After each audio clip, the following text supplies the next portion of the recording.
Combine. Wait a minute, is this even legal?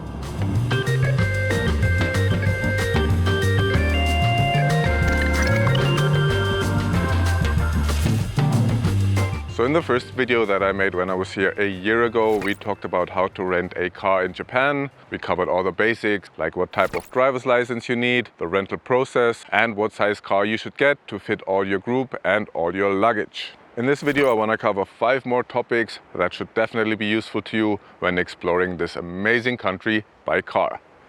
I mean, look at it.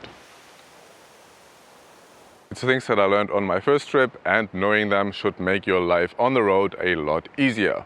So let's jump right in. So when it comes to parking, there are basically 3 types that are relevant. There are gated lots, there are open lots, and there are what I like to call tower lots. It's always good to check with your hotel first to see if they have some cheap parking available. Sometimes they also have some kind of flat rate at a nearby parking lot, and then they will just validate your ticket for you. If they don't, just look for the signs that say 24 hours and then give some price like 800 or 1000 yen. So yeah, right now I'm standing in a gated lot, which, you know, is the same as everywhere in the world. The only difference is that you usually pay on your way out. So right when you exit at the gate, you don't pay at the ticketing machine beforehand like you might in Europe. So yeah, you can pay by card or cash. But yeah, in case your card doesn't work, always good to have some cash ready. So this is like an open lot without a gate, and you can just go in, find a free spot. You reverse in backwards, which is what they do in Japan, and what I think should be the rule everywhere in the world. Anyways, you find a free spot, then you just leave it. Now sometimes these kind of lots will have some kind of mechanism that rises up underneath your car so you can't drive away. This lot doesn't.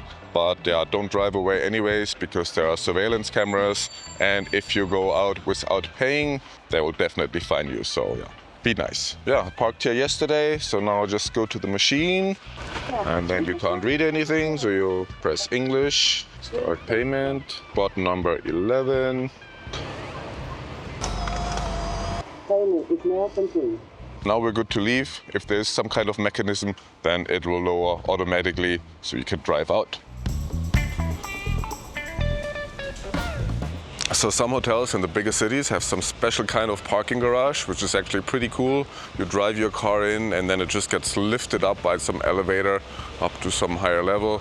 And then when it comes back down, when you retrieve your car, it'll be turned around so you can drive out straight, and off you go.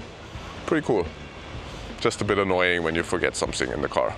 And yeah, so far I haven't seen much street parking, so it's kind of uncommon. The only time I've seen it really was in Tokyo. And pro tip, when there's snow in the forecast, opt for the indoor parking so you don't have to deal with this. Actually, the indoor parking of the hotel would have been even cheaper. Fuck, I'm an idiot.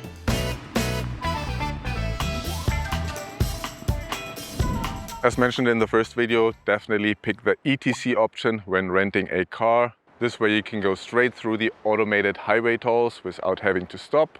And then when you return the car, they'll read out the card and charge you the precise amount that you owe for all your tolls. Now, what I didn't mention in the first video is that foreigners can actually get a flat rate on these tolls. The daily rate is just under 2000 yen, and you'll have to either take it for the whole duration of your rental or not at all. So you can't just say that you're just gonna use it for the first week, but not for the second one. Now, whether the Hokkaido Pass will be worth it for you is a little bit difficult to say. It really depends where you're going and how much you're gonna be moving around. Looking at the map with all the toll roads, we can see it's basically between Asahikawa, Sapporo, Otaru and Obihiro. But yeah, if you just stay around Furano or maybe between Niseko and Rusutsu, then it might not be worth it for you. On this trip, I actually didn't take the pass, even though I was going around quite a bit, and it would have cost me 30,000 yen to take the pass. And yeah, this is the final amount that I will have paid. But you know, if you just have the car for a week and you do a lot of traveling every day on highways, then yeah, go for it. I've put a link to a toll calculator in the description. It's also important to note that the fees can vary depending on the time of day that you go, at least if you're using an ETC card. If you're using cash, it'll always be the higher price.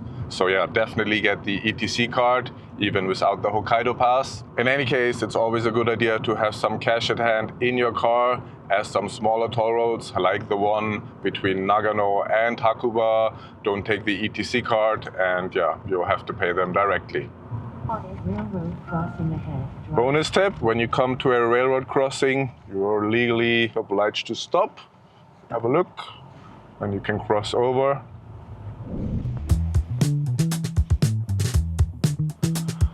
Now, we did cover gas stations in the first video, but I want to give you a little update here. So unless it's a smaller gas station in the countryside, you usually have the option between self-service and full service. With full service, someone will fill up the car for you after you give them cash or your credit card. はい、いらっしゃいませ。はい、満タンお願いしまレす。ギュラー満タンです。キャッシュ、カード。現金でお願いします。Let's do cash this time, since card didn't work last time. And yeah, I totally love the full service ones now because it's only 3 yen per liter more. So even with a 50-liter tank, that would be 150 yen, so $1. They usually wipe your windshield as well. And there are 3 words that are useful to know. Mantan, which means full tank, Genkin, which means cash, and Kado or Credito Kado or credit card. はい、すみません。5000と240円のお返しになりますね。ありがとうございます。ありがとうございます。お気をつけて。ワイパーの水ありますか？ワイパーの水？はい。開けてもらっていい？これ一つ全部入れます？はい。いくら？全部入れて大丈夫です。385円ですね。はい。今少々お待ちくださいね。Now he's even refilling my empty wiper water tank. 20円のお返し。はい、ありがとうございます。Nice. Amazing. So yeah, full service all the way. Okay, so now let's do a self-service one. We do have an English menu here, which is good. Otherwise, you'll have to use Google Translate on your phone. Now let's do cash. Choose full tank this time. Okay, always match the color. So I put in 10,000 yen, which is definitely too much for this small tank. Sometimes the pump might give you the money directly, but sometimes not. You might receive like a receipt with a QR code. Then you go to a separate machine that reads the QR code and spits out the money. So this one actually gave me change right where I put the money in. So nothing to do here. But yeah, if you don't get change, there's usually another automat that will do that for you.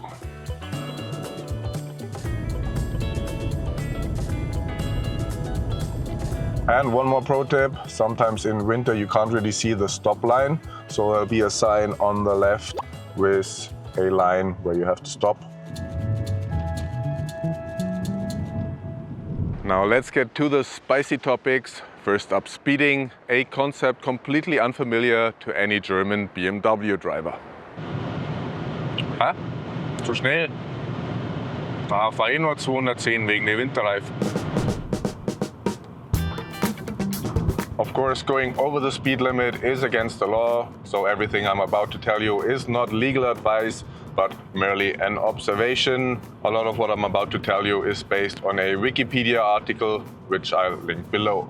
Now, there are speed cameras in Japan, but they're actually kind of rare, and they only go off if you're at least 30 over on regular roads or even 40 over on highways, because by law only crimes are allowed to be photographed, not infractions. Now, there can be mobile radar traps and unmarked police cars as well, but I'd say as long as you're not more than 14 kph over the limit, you're probably good, as out of 1.2 million issued tickets in all of Japan, only 199 were given to speeds of up to 14 kph. So yeah, if you're 10 over, you probably don't need to stress.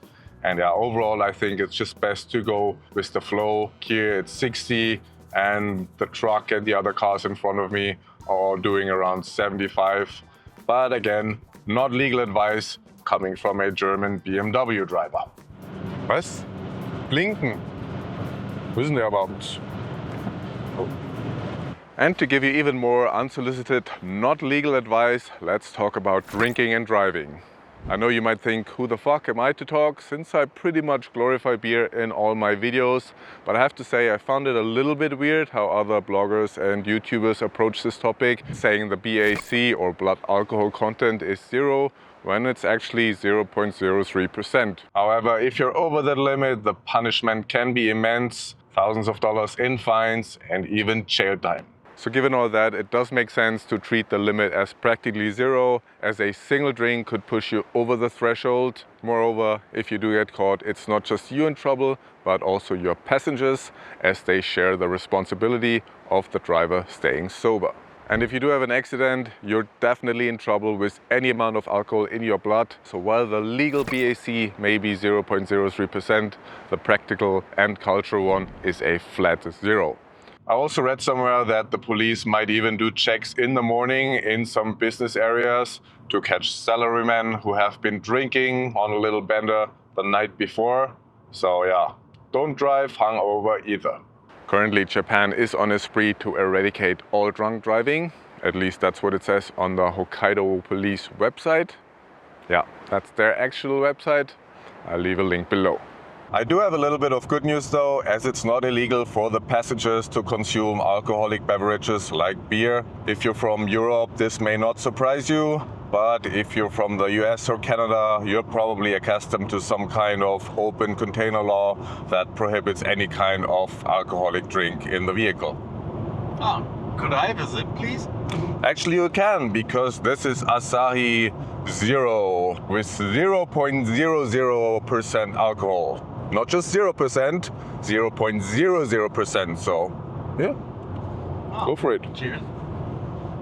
How is it? Pretty good. Actually, not bad. Yeah, so good option if you're the driver. Right, I just returned my car at Times Car Rental. So now we can definitely have a beer here in Sapporo in a snowstorm at the Ice Festival. Yeah, for the next couple of weeks, I'll actually be taking the train. So let me know in the comments if you want to find out more about that. Thank you for watching. Until next time, kanpai.